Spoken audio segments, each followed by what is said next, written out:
Welcome back, this is part 6 and this should be a short part. Previously we've created this bridge and it looks a little bit messy at the minute, but once we order the fingers in the correct size, it should look a lot better.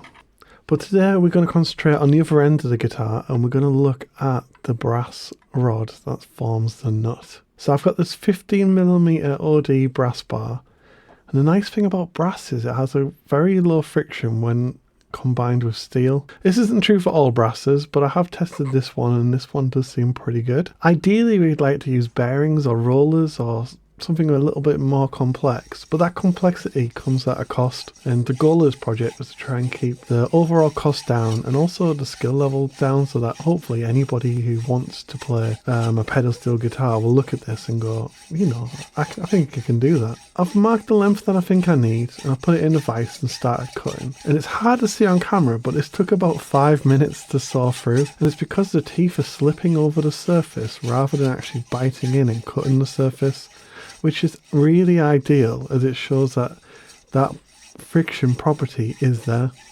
I think it would take me about 1/10 of the time to cut a steel beam that's mild steel that's the same size.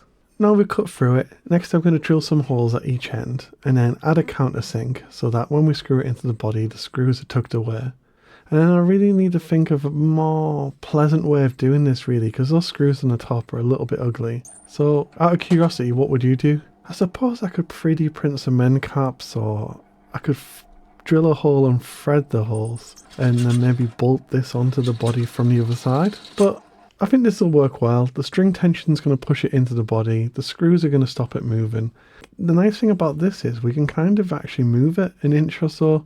So say if somebody plays this and goes, oh, I'm not sure, the scale length feels a little bit too long, it would be really easy just to readjust that bar, and then we've got a brand new scale length. But yeah, I think this part's relatively short and I don't want to say more than what needs to be said.